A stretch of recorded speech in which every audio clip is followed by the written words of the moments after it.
Good day, everyone. This is Vinisper Sanchez Manjares, and I'm going to report Chapter 11 titled E-commerce, Retailing and Services. Online banking and online financial services. E-commerce has transformed banking and financial services. Major institutions deploy online services. Online financial consumer behavior. Most online consumers are financial services sites, check balances, and pay bills. Experienced users move on to more complex financial services. Number of people using mobile devices for financial services is surging. Online banking and brokerage. Online banking pioneered by NetBank and Wingspan, no longer in existence. Established brand name national banks have taken substantial lead in market share.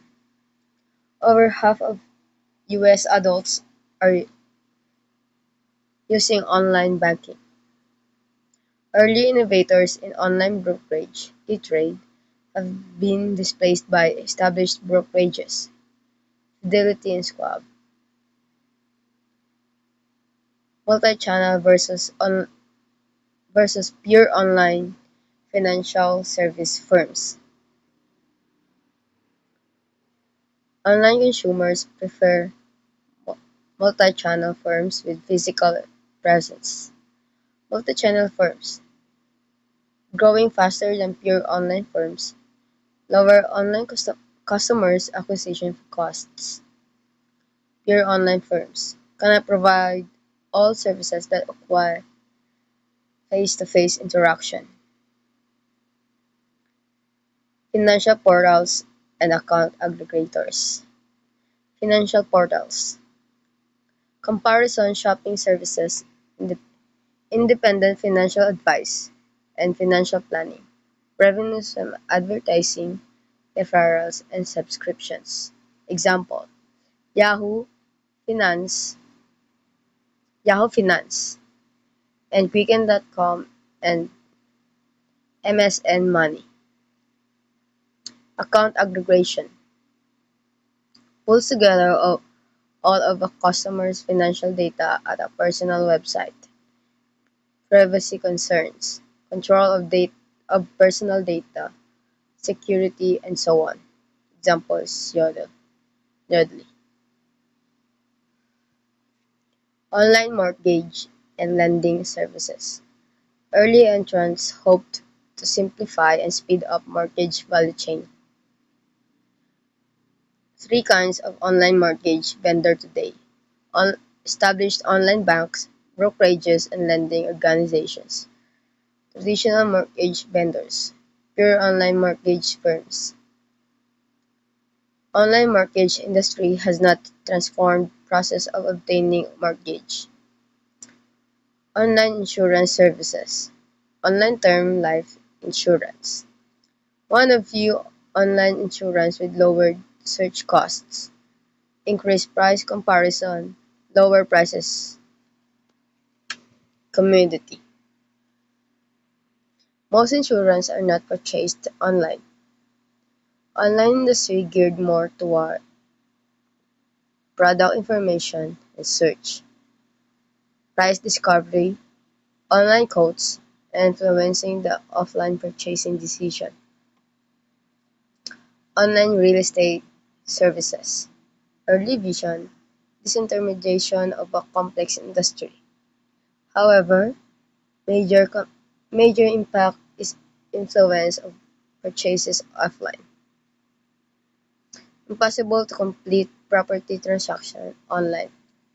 Main services are online property listings, loan calculators, research and reference material, with mobile apps increasing. Despite revolution in available information, there has not been a revolution in the industry value chain. Online travel services.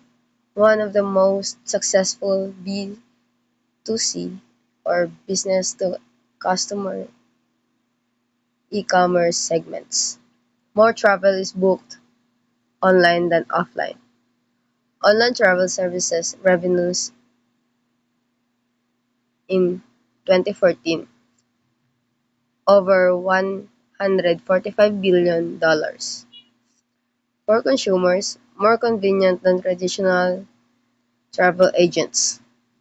For suppliers, a singular focused customer pool can be efficiently reached through on-site advertising.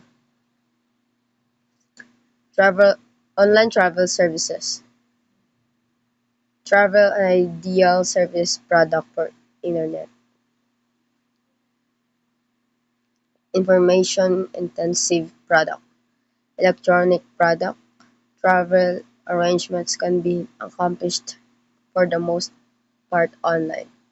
Does not require inventory. Does not require does not require physical offices with multiple employees. Suppliers are always looking for customers to fill excess capacity. Does not require an expensive multi-channel presence. Phony reviews. Should there be repercussions to individuals and businesses for posting false reviews of products or services? Can phony reviews be recognized and moderated? Do you rely more on some types of reviews or comments on websites and blogs over others?